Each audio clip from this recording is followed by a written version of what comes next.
Assalamualaikum warahmatullahi wabarakatuh. Alhamdulillah wahdah wassalatu wassalamu ala rasulillah. Allahumma salli ala nabiyil hashimi Muhammadin wa ala alihi wa sallim tasliman. Khususan wa haratul ma'azam al mukarram igur agung para sahabat nabi jadi syamus sahib wa fataj'arifin radhiyallahu ta'ala an al-Fatihah. Bismillahirrahmanirrahim. Alhamdulillah rabbil alamin arrahmanir rahim maliki yaumiddin. Iyyaka na'budu wa iyyaka nasta'in shiratal mustaqim shiratal ladzina an'amta 'alaihim ghairil maghdubi 'alaihim waladdallin. Bapak Ibu ya kawan saudara yang berbahagia, masih melanjutkan yang kemarin, yaitu pada dimensi kasyaf al-ikhlas ya, yang artinya melepas. Kemarin telah dijelaskan sedikit berkah melepaskan ini, yaitu kita lebih mengenal diri, dan sekarang kita akan memahami kesadaran di depan. Apabila kita membaca Tanbih Syekh Abdullah Mubarak bin Muhammad yang terjemahan bahasa Indonesia, itu kan ada pepatah ya, hendaklah kita bersikap beriman, tertib dan damai. Andaikan tidak demikian, pasti sesal dahulu pendapatan, sesal kemudian tak berguna. Jadi pepatahnya itu adalah sesal dahulu pendapatan, sesal kemudian tak berguna. Apa artinya ini? Artinya kesadaran di depan Bapak Ibu ya. Jadi sebelum terjadi penyesalan itu sudah sadar duluan. Jadi sadar di depan. Kan tidak ada konsepnya menyesal itu duluan ya Bapak Ibu. Yang namanya menyesal itu ya belakangan. Nah ini menyesal duluan, sesal dahulu. Apa maksudnya? Ya kita sadar duluan. Mau ditipu orang, kita sadar duluan. Kan nggak jadi ketipu ya. Mau berbuat maksiat, kita sadar duluan. Kan nggak jadi maksiat. Mau ngejelekin orang, kita sadar duluan. Kita kaji diri. Aku aja masih belum benar. Kan nggak jadi ngejelekin orang ya Bapak Ibu sekalian. Jadi Bapak Ibu, bila kita mau jujur, seringkali kebanyakan kita ini kesadarannya terlambat ya Bapak Ibu. Kita terlambat mengerti, terlambat memahami, terlambat menyadari. Kesadaran itu tidak di depan, kesadaran itu di belakang. Kesadaran itu terlambat. Udah nikah nih misalnya ya, lalu cerai, lalu kawin lagi dengan pasangan kedua. Setelah itu baru komentar, aduh sial benar aku ini, kenapa dulu aku cerai ya, padahal pasanganku dulu itu baik loh, lebih baik malah dari pasangan saya yang sekarang. Jadi udah cerai, udah kawin lagi, baru sadar, baru mengerti. Jadi kesadaran itu terlambat ya. Atau misalnya, nah seperti beliau ya, pengarsa Abah Hanam itu kan banyak ngasih isyarat ke para murid ya. Pengarsa nyuruh ini, nyuruh itu, nugasin ini, nugasin itu. Kok pengarsa nyuruh saya ya? Kok beliau baik banget sama saya ya? Kok beliau nugasin saya ya? Kok beliau ngasih duit ke saya ya? Jadi ada begitu banyak isyarat dari beliau itu ya. Baik isyarat itu langsung atau tidak langsung. Baik isyarat itu bersifat jelas atau samar. Isyarat yang diperoleh dari lintasan batin atau dari mimpi misalnya ya. Termasuk tugas-tugas dari beliau itu isyarat juga loh Bapak Ibu. Tugas jadi wakil talqin, tugas jadi imam, tugas jadi bilal, tugas di kampus, tugas di taman, di dapur, di kaligrafi dan lain sebagainya. Itu sebetulnya isyarat-isyarat dari beliau. Seringkali tidak mudah memahami isyarat-isyarat dari beliau itu.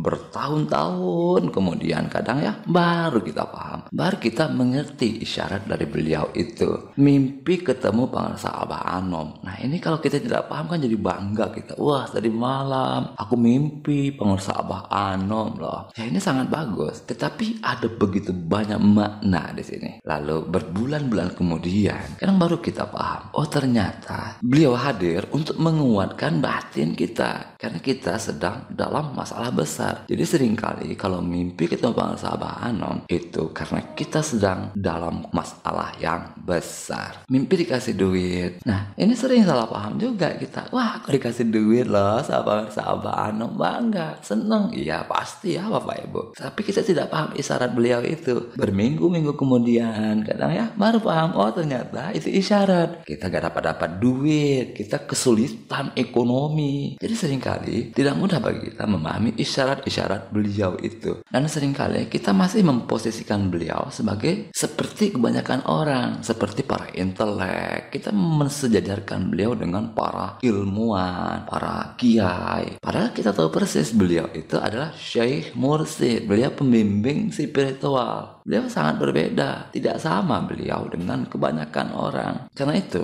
ada baiknya ketika kita memahami perilaku atau isyarat dari Syekh Mursyid misalnya ya, kita harus memahami beliau itu dengan logika terbalik, logika hakikat, logika khawas. Apa maksud logika terbalik? Ya seperti dalam hadis baginda Nabi itu, man arafa nafsahu faqad arafa rabbah. Siapa yang mengenal dirinya pasti mengenal Tuhannya. Kan ini logika terbalik ya Bapak Ibu. Ini bukan logika wajar. Logika wajarnya mengenal Allah itu ya baca buku, ya telaah kitab ini kitab itu, ya tanya sama ustadz, tanya sama kiai. Pak Kiai, menurut Pak Kiai seperti apa sih Allah itu? Saya pengen kenal Allah nih. Nah ini logika wajar, logika kebanyakan orang. Bagaimana kita mengenal Allah? Adapun di wilayah hakikat tidak demikian. Untuk mengenal Allah logikanya harus terbalik. Man arafa nafsahu faqad arafa rabbahu. Kenali diri kita, masuk ke dalam diri kita, pasti akan mengenal Allah. Jadi kan logikanya terbalik ya Bapak Ibu. Nah ini kan persis juga dalam kisah antara Nabi Khidir dan Nabi Musa di dalam Al-Quran. Nabi Khidir diposisikan sebagai ahli hakikat di situ ya. Nabi Musa diposisikan sebagai ahli syariat. Nah itu kan ceritanya kapal baik-baik itu kan dibocorin sama Nabi Khidir ya. Kapal masih bagus dibocorin sama Nabi Khidir. Nah logika Nabi Musa kan saat itu masih linier, masih syariat banget istilahnya. Tentu saja protes. Loh ini kapal kok dibocorin? Pasti protes siapapun yang belum memiliki logika terbalik, logika khawas, logika hakikat pasti protes. Aneh ini kapal baik-baik kok dibocorin. Padahal Nabi Musa tahu persis loh Bapak Ibu, Nabi Khidir itu utusan Allah. Tetapi tetap saja walau sudah tahu bahwa Nabi Khidir itu adalah utusan Allah, tetap saja logika syariat Nabi Musa yang juga mengendalikannya. Jadi hanya logika terbalik yang mampu memahami perilaku Nabi Khidir, perilaku Syekh Mursyid, perilaku hakikat. Bapak Ibu ikhwan akhwat saudara yang berbahagia. Karena itu ketika beliau terlalu perhatian sama kita jangan memahaminya dengan logika awam. Kita harus memahaminya dengan logika terbalik, bahwa itu pendidikan dari beliau untuk pembinaan ruhaniyah kita, untuk kita selalu kaji diri. Kalau beliau terlalu perhatian, itu bisa jadi karena kita masih keras hati, logika kita masih kuat, kita belum begitu bisa dikendalikan. Harus seperti itu terus kita memahami perilaku Syekh Mursyid dengan logika terbalik. Syekh Mursyid itu bukan intelek, tidak melekat pada seorang tertentu, tidak melekat pada organisasi tertentu, lembaga tertentu, karena beliau Syekh Mursyid. Syekh Mursyid itu akal beliau, akal kuli, akal universal. Tidak mungkin hati beliau melekat pada seseorang atau melekat hanya pada lembaga tertentu, karena akal seperti ini adalah akal kebanyakan orang, akal ulama, akal intelek, yang akalnya itu adalah akal juz'iyah, akal partikular. Kemudian Bapak Ibu, bagaimana cara kita memahami isyarat beliau itu? Caranya ya seperti Bapak Tanbih tadi, sesal dahulu pendapatan, sesal kemudian tak berguna. Artinya kita harus memajukan kesadaran kita itu, jangan sampai terlambat. Nah di sini nanti ada lapisan-lapisan kasyaf ya Bapak Ibu, dimana semakin kita ikhlas, semakin kita bersedia melepas, semakin banyak pula hijab-hijab batin yang tersingkap. Alatnya sudah ada, kalimah thayyibah, zikir jahar dan zikir hobi. Jadi untuk memudahkan pengertian kita, coba kita pahami perihal ini melalui zikir tawajuh. Titik kesadarannya adalah zikir hobi. Jadi kesadaran itu nanti akan kita majukan. Kesadaran yang begitu jauh akan kita dekatkan, akan kita lekatkan, akan kita satukan pada titik kesadaran. Nah titik kesadarannya adalah zikir hobi di titik latifah qalbi. Jadi coba kita latihan duduk diam tawajuh yang lama. Nah itu kan nanti wah pikiran kita menyimpang jauh kemana-mana, ngalir ngidul. Apalagi kita baru belajar, penyimpangan pikiran itu kan jauh sekali, yang ngobrol ngacaprak, ngalir ngidul, mungkin ke Amerika, ke Australia, Jakarta dan lain sebagainya. Nah untuk memudahkan pengertian kita, taruhlah penyimpangan pikiran itu 1 tahun ya Bapak Ibu, jaraknya 1 tahun. Jadi kesadaran batin itu terlambat sejarak kira-kira 1 tahun. Jadi contohnya apa? Udah cerai nih misalnya sama pasangan, 1 bulan belum sadar, 6 bulan masih belum sadar, setahun kemudian baru sadar, baru menyesal. Jadi dia butuh 1 tahun untuk bisa menyadari kesadarannya sangat terlambat. Nah ini batin yang bodoh. Lalu kemudian kita tawajuh lagi, latihan batin lagi. Kesadaran itu semakin maju, kesadaran itu pun semakin yakin di depan. Kalau tadi setahun, maju ke 6 bulan. Setelah 6 bulan, baru nyesel, baru sadar kenapa kemarin cerai. Nah, kesadaran masih terlambat, yaitu 6 bulan. Nah, gitu. Kira-kira begitu ya Bapak Ibu sekalian. Nah, nanti kita maju lagi nih. Kita latihan untuk memajukan kesadaran itu. Kita mulai lebih bisa menyadari titik kesadaran. Kesadaran yang tadinya terlambat 6 bulan itu semakin dekat jadi 1 jam misalnya. Jadi marah nih misalnya saat sekarang ini kita marah, 1 jam kemudian langsung sadar, langsung minta maaf. Kemudian kita latihan lagi, semakin menguatkan latihan untuk mengedepankan kesadaran, untuk mendekatkan kesadaran itu pada titik kesadaran di titik zikir hobi di latifah qalbi. Jadi jarak penyimpangan batin itu kira-kira 1 menit. Jadi kalau kita marah sekarang nih, 1 menit kemudian udah sadar, udah menyesal, langsung minta maaf. Nah, terus kita latihan